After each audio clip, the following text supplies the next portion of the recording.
let's move on to La Liga. Let's move on to La Liga. We'll start off with the El Clasico game. I think it's on Sunday. It's on Sunday. You know, at the match we played at Santiago Bernabeu, Real Madrid versus Barcelona. Real Madrid are second on the table with 22 points. I mean, they are level on points with Barcelona, but Barcelona have 19 goal difference, while they have 12 goal difference. So, like, Real Madrid are unbeaten this season, and even the 2 draws they've had this season was between Osasuna, the 1-1 against Osasuna, and 1-1 against Shakhtar Donetsk. In both games, you could have argued they should have won both games. You know, they've been grinding out wins and winning well. You know, they've not lost this fixture. Well, they lost this fixture actually last season, 4-0 heavily. Yeah. So, like, for Real Madrid now, which players are you looking to impress, and what do you think about the game? Okay, so I know we have the usual suspects, the likes of Vinicius and Benzema and Rodrigo. If he starts, we should actually look out for this new boy also, Tchouaméni. As much as he got angry when he was subbed off the last match. I feel he will want to use this opportunity to impose himself on the coach that he is actually here to stay. So Benzema, Vinicius, Rodrigo, and Tchouaméni. Valverde is just there. But who are you looking at to win? Like, do you think Real Madrid will win this match, or like, No, what do you think? okay. As much as I think Real Madrid will actually put up a fight, I still see the match going Barca's way. All right, Jibril, let's come at it from a personal point of view now.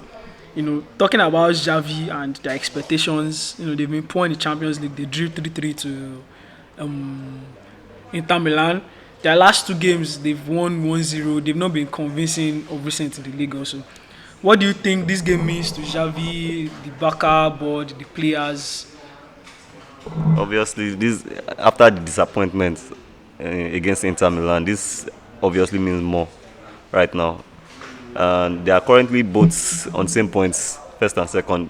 So whoever wins this game is going to have a big advantage going into the World Cup. So which Barcelona player do you think, or which Barcelona players do you think should stake their claim in this game? Are you looking to impress another? Okay, obviously the Lewandowski, Pedri, and maybe I think where they actually need a leader is actually defense, because Piqué was he was embarrassing against Inter. Ronald, Araujo out. Yeah, I think Eriksen too is out. Christensen is out. Kounde is out. Kounde is out. Bellerin is out. So I don't see Barcelona winning this game with Eric Garcia and Piqué at the back, because these guys are terrible. I don't know what football has become right nowadays, because someone like Eric Garcia is only good with the ball at his feet. Defensively, he's always all over the place. Yeah, he's like Trent as a centre back. It's just, I don't see them winning this game actually with Kounde, Eric Christensen, and who's the third defender? Araujo. Listen, I don't see them winning this game. I think only Christensen would be back before. And with Xavi's maybe Kounde. With Xavi's naivety as well, I don't see them winning this game. Against Inter, they could have set a precedent for this match, but they from 1-0 up, they ended up drawing the game. They were lucky to even get a draw against Inter. Against the Real Madrid team, I don't see them winning. If they get a draw, they should be happy with that. All right. I mean, for me, I think I'm going to lean towards Barcelona. I think Barcelona. That defense. But yeah, considering the defense now, I mean, that's an issue. But still, I think if Xavi, the midfield has to be balanced. I understand the need to play Gavi and all that, but the boy doesn't offer anything special. Running around. We know he's aggressive, he's good at recycling the possession, but if you are playing in this current Barcelona team, you need to be able to offer something more.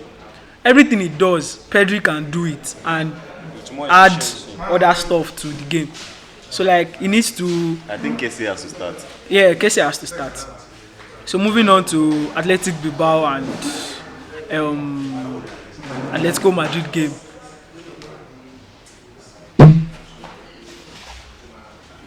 Moving on to Atletico Bilbao and Atletico Madrid game. Bilbao, they are third on the table with 17 points. They've been impressive under Valverde this season. You know, with Nico, the Williams brothers, don't put it like that. You know, they both have the younger brother has 5 goal contribution in the league. The senior brother has 4 goal contribution in the league. They are facing Atletico Madrid, who have been disappointing in the Champions League. You know, they drew against Club Brugge. But they're relatively good in the league. And they've been okay. They are fourth on the table. You know, they are fourth on the table. They lost against Real Madrid 3-2, and they lost against Villarreal 3-2-0. You know, they've won their last 2 games. They scored 2 goals in their last 2 games in the league. You know, they beat Sevilla 2-0. They beat Ronald 2-1. And against Ronald, it was a close game. Well, what do you think about the game, J-Boy, between Bilbao and Atletico Madrid? This is a game against. It's going to be very going to be. They are going to suck the joy out of the game because this is 2 negative teams. But I don't see Atletico Madrid winning this game. I think Bilbao. I wouldn't say negative when you're talking about Bilbao, because but they are a little pragmatic. Yeah, but they are playing against Athletic. They are playing against Athletic Bilbao. Yeah, they are playing against Athletic Bilbao. I think it's going to be extra pragmatic to get at least a point. They are currently third. They know if they get a draw here, they would rather be third than lose all 3 points and drop to fourth. So, thinking from Valverde's perspective, I think it's going to be extra pragmatic here. And if they can catch Atletico Madrid on the counter, I think they can actually win the game. But he's going to be very careful. It's going to be very tight. I think it's going to probably be a draw. All right, Toby. What do you think? Do you think there's a win out of this game? Or do you think it's ending a draw? It's actually leaning towards a draw mostly, but the possibility of a win will actually go to Athletic Bilbao because I feel they have the pace. They have the pace and the mettle to act. They play very good football. Atletico is still not there yet in terms of rhythm. They are creating chances, but they are not burying it. While Athletic Bilbao, on the other hand, actually creates less but scores more. Very efficient. I saw a match, was it not that this guy scored, Vest guy, one of their defenders. Their last league game. It wasn't as if they actually played spectacularly well, but they took their chances in that match. So I They just pick feel, their moments. Yeah, exactly. So I feel they are more efficient than Atletico at the moment. So if there's going to be a win, I'll be leaning towards Athletic Bilbao. Right. And moving on, let's talk about Gattuso and the work he has done with Valencia so far this season, with FFP and the players they had to sell, the players they brought in. You know, they are currently 7th on the table with 13 points. You know, they've won 2 games out of their last 3 and they've drawn 1. You know, they face Elche, who they are 20th on the table with minus 15 goal difference. So I mean, you would think Valencia would get maximum points out of this. But let's just talk about Gattuso. Have you been impressed so far this season? Okay, so I watched them against, I think it was, what was this, their last match? Please remind me. Their last match. Osasuna, yes. So I watched them against Osasuna. They won against Osasuna. Yeah, I know. I watched them against Osasuna. I wasn't really convinced about how they actually went about the match. But what I just know is that there are like a lot of mistakes in them. Let me put it that way. So if you are a team that is disciplined in terms of using your shape, you can actually hurt them. And the fact that Cavani came in, Cavani actually gave them. That was the second game. Yeah, I think Cavani's inputs has actually been evident in the attacking side of the game. I mean, coming from, the last 2 coaches they had, they've had to be. They had Bordelas and is it Gracia or somebody? They had Bordelas and Gracia after Marcelino.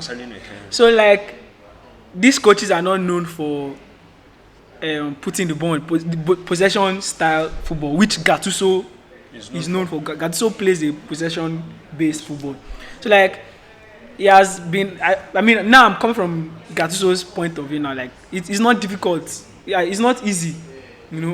Having to like recalibrate mentality wise, like, let's just put the ball on the floor. We're not going to be sitting back, eating on counter now. We're going to take charge and thinking about the key players that have left. I mean, the only player from their last 4 or 3 seasons ago that won Copa del Rey. The only starting player still there is Gaia. They've sold and Gabriel Paulista and Mukhtar Diakabi rather. They've sold every other player. So like it's hard integrating like young players, players that are brought in. So like this is a transition phase for them. So in a way, I've been impressed with him. But J-Boy, what do you think? I think he has done what he has even overachieved to me with this team, with the players they've lost over the years and everything. With Peter Lim as president, especially, owner of the club, especially. So I mean, sorry for cutting put in mind that Peter Lim sacked the sporting director, the chairman, few weeks before season started. They had to sell Guedes and Carlos Soler like 2 weeks before the season started just to be able to register some players to be able to play in the league. Yeah, that's what I'm saying, that he has done exceptionally well with everything that is going on at Valencia with Peter Lim as president, because I don't think there's any more erratic owner in the world right now than Peter Lim, especially with the sacking of Marcelino, which was mind-boggling. But I think they've been doing very well. The matches they've lost has been against Bilbao. I think they've lost 3 games: Bilbao and Atletico Madrid. So these are not small clubs to lose to. And when they've won well. They are playing good football, and I don't think the Valencia fans can ask for more from the manager, even though I'm sure most of them want a new owner. All right, let's move on to Mallorca and Sevilla. Mallorca, they are 12th on the table. But let's just focus on Sevilla. Sevilla, they've drawn 2 games. Sampaoli has drawn his first 2 games, against Bilbao and Borussia Dortmund. They are 18th on the table and they face Mallorca. Mallorca, they are 12th. I mean, Vedat Muriqi had the red card in the last game, which is a big miss for them. So, what do you think about the game? Do you think Sevilla will get maximum points from the game? Yeah, I think this is a resurgent Sevilla side, and they were good against who they played? Atletico Bilbao to get the draw against Bilbao, and we can see the difference between from what Lopetegui was doing and what maybe it's the players that are just responding to the new manager bounce effects. But I think the fans can be happy with what is happening right now, and I see them getting better, at least with the more days, more weeks. This guy has to work with them, Sampaoli. So it's only a matter of time before they start climbing the table, and I expect them to win against Sevilla. Against Mallorca.